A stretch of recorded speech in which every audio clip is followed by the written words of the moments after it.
Good evening, students. Welcome you to my YouTube channel Learn with Gajanan. मित्रांनो, उद्याला 11 वाजता तुमचा इंग्रजीचा पेपर सुरू होणार. तुमच्या वर्षभराच्या अभ्यासाची ती परीक्षा होणार आहे आणि ते 3 तास म्हणजे तुमची सर्वोत्तम कामगिरी त्यामध्ये बघितली जाणार आहे. तर मित्रांनो, हा एक व्हिडिओ आपण बघणार आहोत.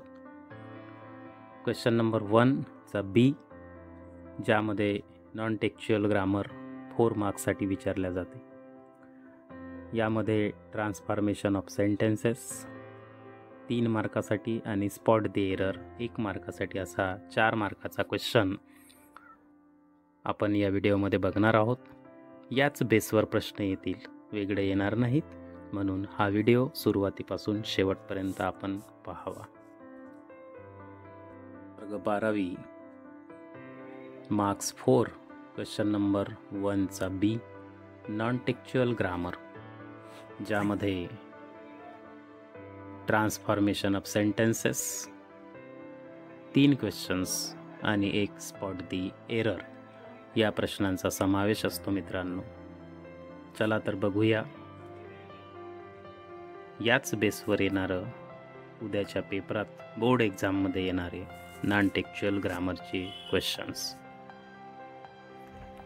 तुम्ही बघू शकता. मित्रांनो, स्क्रीनवर do as directed or transformation of sentences marks 4. याच्यामध्ये क्वेश्चन्स आपण घेतलेले आहेत. जसा first question, we can accept our life gracefully. Question number 1, याच्यामध्ये इन्स्ट्रक्शन दिलेली आहे की use modal auxiliary to show obligation. आता याच बेसवर प्रश्न विचारतील की मॉडल ऑक्झिलरीचा वापर करा ज्याच्यामध्ये ऑब्लिगेशन, कंपल्सन, नेसेसिटी असे वर्ड असतील. तर एक लक्षात ठेवा की याच्यामध्ये ऑब्लिगेशन, नेसेसिटी, कंपल्शन दर्शवण्यासाठी जर मॉडल वापरायचा असेल तर तो आहे must.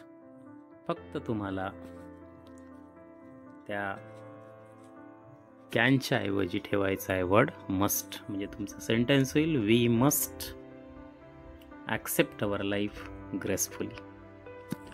Sentence number 2, as I enter the post office, the postmaster presented me a telegram. हे ॲजचं सेंटेन्स म्हणा की ॲज सून ॲजचं सेंटेन्स म्हणा, याच्यामध्ये इन्स्ट्रक्शन दिलेली आहे begin the sentence with no sooner. अशा प्रकारचं वाक्य येऊ शकते. मित्रांनो, काय करायचं आहे, ॲजच्या ऐवजी किंवा ॲज सून ॲजच्या ऐवजी आपल्याला नो सूनर घ्यायचं आहे. हे बघा, नो सूनर. त्यानंतर आपल्याला डूचं फॉर्म घ्यायचं असते वर्ब फॉर्मवरून. इथे बघा एंटरला ईडी लागलेला आहे म्हणून इथे आलं डीड. No sooner did. त्यानंतर हा सब्जेक्ट आय जो आहे तो आय घ्यायचा आहे. त्यानंतर डू, डज, डीड घेतल्यानंतर वर्ब हे फर्स्ट फॉर्ममध्ये येते. म्हणजे एंटर्डचं ईडी काढा, फक्त एंटर ठेवा आणि समोरचा पार्ट जोडून घ्या. द पोस्ट ऑफिस, दॅनने दुसरं सेंटेन्स जोडायचं आहे. Than the post master presented me a telegram. तुमचं सेंटेन्स झालं no sooner did I enter the post office than the post master presented me a telegram. Sentence number 2. Sentence number 3 मध्ये the mother looks after her child. याच्यामध्ये instruction दिलेली आहे make it rhetorical question. आता rhetorical question हा एक प्रकारचा असा question असतो ज्यामध्ये आन्सर इम्प्लाइड असते, ज्याला तुम्ही वर्बल क्वेश्चन म्हणू शकता. कसं बनवायचं, तर या सेंटेन्समध्ये बघा द मदर लुक्स, इथे वर्ब आहे लुक्स. लुकला एस लागलेला आहे म्हणून सुरुवातीला आपण डज घेतलेला आहे. सेंटेन्स अफिर्मेटिव्ह आहे म्हणून डजला नॉट लागलं आणि डझंट झालं. पहिल्यांदा डझंट घेतलं, त्याच्यानंतर सब्जेक्ट द मदर. आता मगाशीच म्हणालो डू डज डीड घेतल्यानंतर वर्बचं फर्स्ट फॉर्म पाहिजे म्हणून इथं लुक आलं. समोरचं सेंटेन्स आफ्टर हर चाइल्ड हा एक रिटोरिकल क्वेश्चन असल्यामुळे शेवटी क्वेश्चन मार्क येईल. तुमचं सेंटेन्स बनेल doesn't the mother look after her child. हे झालं तुमचं रिटोरिकल क्वेश्चन. अशा बेसवर प्रश्न विचारू शकतात. हे 3 क्वेश्चन्स ट्रान्सफॉर्मेशन ऑफ सेंटेन्सेसचे. यानंतर बीमध्ये त्याच्या स्पॉट द एरर हा क्वेश्चन विचारला जाईल. याच्यामध्ये एक एक्झाम्पल दिलेलं आहे बघा तुम्ही. Summers in Delhi are extreme hot. याच्यामध्ये समर्स इन डेली करेक्ट आहे. प्लुरल असल्यामुळे इथे आर वापरलेलं आहे तेही करेक्ट आहे. फक्त इथे एक्स्ट्रीम हा वर्ड वापरलेला आहे. इथे एक्स्ट्रीमच्या ऐवजी असायला पाहिजे एक्स्ट्रीमली. म्हणजेच तुमचं सेंटेन्स फक्त एक वर्ड तुम्हाला करेक्ट करायचं आहे. Summers in Delhi are extremely hot. Okay, पुढे बघूया. दुसरा टाईप क्वेश्चन तोच असेल. Do as directed or transformation of sentences. थोडंसं स्क्रीनवर कमी जास्त होईल मित्रांनो. Try to understand. बघा याच्यामध्ये फर्स्ट क्वेश्चन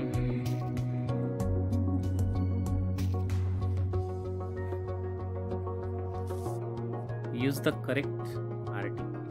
तुम्हाला आर्टिकलसाठी प्रश्न देऊ शकतात. आर्टिकलचा प्रॉपर आर्टिकलचा वापर तुम्हाला करायचा आहे. फर्स्ट सेंटेन्स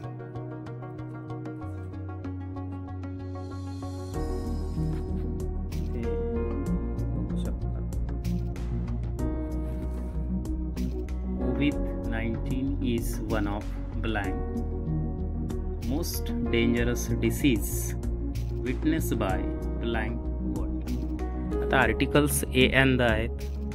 ए अँड आणि द याचा प्रॉपर आपल्याला यूज करायचा आहे. तर इथे आर्टिकल येईल COVID-19 is one of the most dangerous disease witness bye. पुन्हा इथे येईल द. दोन्ही ठिकाणी द या आर्टिकलचा वापर. Sentence number 2. As soon as the captain gave an order, the soldiers fired. त्याच्यामध्ये तुम्हाला नो सुनर दॅनचा वापर करायचा आहे. मगाच्यासारखं ॲज सून ॲजच्या ऐवजी आपल्याला घ्यायचं आहे नो सुनर. इथे गेव वर्ब आलेला आहे. विचू पास्टमध्ये आहे म्हणून इथे आलं डीड. त्याच्यानंतर सब्जेक्ट घ्यायचा आहे द कॅप्टन. आता डू डज डीड घेतल्यानंतर वर्बचं फर्स्ट फॉर्म गिव्ह समोर जोडायचं द ऑर्डर आणि त्याने दुसरं सेंटेन्स जोडलं दॅन द सोल्जर्स फायर्ड. तुमचं सेंटेन्स तयार झालं. No sooner did the captain give the order than the soldier fired. नंतरचा सेंटेन्स डायरेक्ट इनडायरेक्टचा आहे. राधा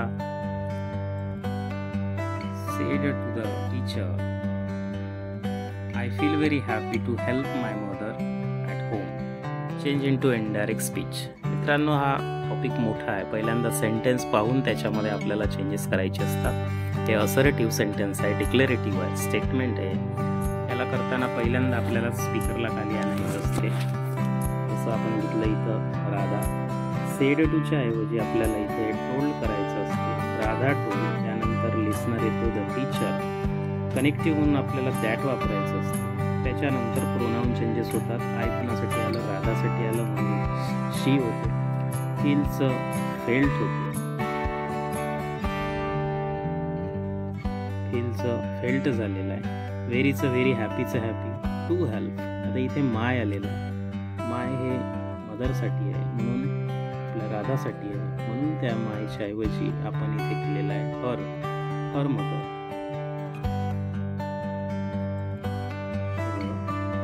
हर मदर ॲट होमचं ॲट होम ठेवलेलं आहे. तुमचं सेंटेन्स झालं Radha told the teacher that she felt very happy to help her mother at home. त्यानंतर B question spot the error. त्याच्यामध्ये सेंटेन्स दिलेला आहे की I know a man which is very tall. तर इथे लक्षात ठेवा, इथे ॲडजेक्टिव्ह वापरलेला आहे, I know a man which is very tall. आता इथे आलं आय नो अ मॅन. मॅनसाठी पर्सन जर असेल तर आपल्याला हू वापरावं लागतं, आणि वस्तू ॲनिमल जर असेल तर आपण विच किंवा दॅट वापरतो. पण इथे आय नो अ मॅन आलेले आहे, त्याच्यामुळे इथे विच हे चुकीचं आहे. इथे असायला पाहिजे who. I know a man who is very tall.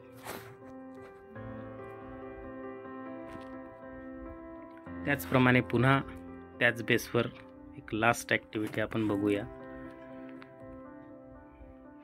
Sentence बघा. Do as directed or transformation of सेंटेन्समध्ये first sentence I blank visit my native place this holidays. इथे तुम्हाला सांगितलेलं आहे use modal auxiliary to show possibility. आता लक्षात ठेवा की पॉसिबिलिटीसाठी जर मॉडल ऑक्झिलरी तुम्हाला वापरायला सांगितलं तर तिथे मे किंवा माईटचा वापर करायचा. मे जर असेल तर मे वापरा, माईट जर दिलं असेल तर माईटचा वापर करा. म्हणजे सेंटेन्स होईल if I may or if I might visit my native place this holidays. ही झाली तुमची possibility. Next sentence revenue was obtained through advertising. इथे तुम्हाला क्वेश्चन टॅग ॲड करायचा आहे. तर क्वेश्चन टॅग ॲड करत असताना आपल्याला पूर्ण सेंटेन्स लिहावं लागते. revenue was obtained through advertising नंतर इथं कॉमा द्यायचा असतो, आणि कॉमा नंतर इथे बघा वॉज आलेला आहे, म्हणून इथे आपल्याला वॉज घ्यायचा आहे. सेंटेन्स अफिर्मेटिव्ह आहे. क्वेश्चन टॅगमध्ये अफिर्मेटिव्हचं निगेटिव्ह होते आणि निगेटिव्हचं अफिर्मेटिव्ह होते, म्हणून इथे निगेशन जोडायचं. वाजला नॉट लावलं, त्याचं कॉन्ट्रॅक्ट फॉर्म वापरायचं आहे वॉजंट, आणि रिव्हेन्यूसाठी इथे सब्जेक्ट प्रोनाऊन वापरायचं आहे इट. म्हणजे तुमचं आन्सर होईल wasn't it. Next, in a meeting the physical education teachers decided to spend 2 hours blank the playground blank warm up activities. इथे तुम्हाला प्रॉपर प्रिपोजिशनचा वापर करायचा आहे.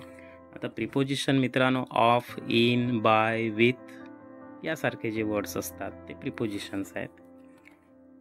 यामध्ये बघा आपल्याला आता वापरायचं आहे in a meeting the physical education teacher decided to spend 2 hours. इथे यायला पाहिजे ऑन द प्लेग्राऊंड, आणि इथे यायला पाहिजे फॉर वॉर्मिंग अप ॲक्टिव्हिटीज. म्हणजे हे झाले प्रिपोजिशन. अशा प्रकारचा क्वेश्चन तुम्हाला विचारला जाऊ शकतो. Next, spot there. There was a bitter quarrel among the 2 groups. यामध्ये एक एरर असेल ते आपल्याला करेक्ट करायची आहे. बघूया. There was a bitter quarrel among the 2 groups. आता इथे 2 ग्रुप सांगितलेले आहे. जेव्हा दोघांमध्ये काहीतरी असते तेव्हा तिथे बिटवीनचा वापर केला जातो, ना की अमॉंगचा. इथे वापरलेला आहे अमॉंग. मोर दॅन 2 असते तर अमॉंग आलं असतं, पण बिटवीन द 2 म्हणत आहे, आणि म्हणून मग इथे अमॉंगच्या ऐवजी तुमचा शब्द असायला पाहिजे बिटवीन. याच बेसवर मित्रांनो अशा प्रकारे क्वेश्चन 1 चा जो ए आहे तो सीन पॅसेज असतो, आणि बी मध्ये 4 मार्कासाठी नॉन टेक्च्युअल ग्रामर विचारल्या जाते. क्वेश्चन असेच असतील, म्हणजेच त्याचं फॉर्मॅट सेम असेल, पण सेंटेन्सेस चेंज होऊ शकतात. हा व्हिडिओ तुम्हाला उद्याच्या एक्झाममध्ये चांगले मार्क्स स्कोअर करण्यासाठी हेल्पफुल ठरणार आहे. तर मित्रांनो, अशा प्रकारे आपण या व्हिडिओमध्ये ट्रान्सफॉर्मेशन ऑफ सेंटेन्सेस हा टॉपिक बघितला आहे. व्हिडिओ जर तुम्हाला आवडला तर याला लाईक करा, लर्न विथ गजानन या चॅनेलला सबस्क्राईब करा, आणि शक्य असेल तर व्हिडिओ शेअर करून बाकी विद्यार्थ्यांनासुद्धा याचा फायदा करून द्या. So friends, wish you all the best for your upcoming exam, and thank you for watching this video. So keep watching and stay in tune. Till then, bye bye.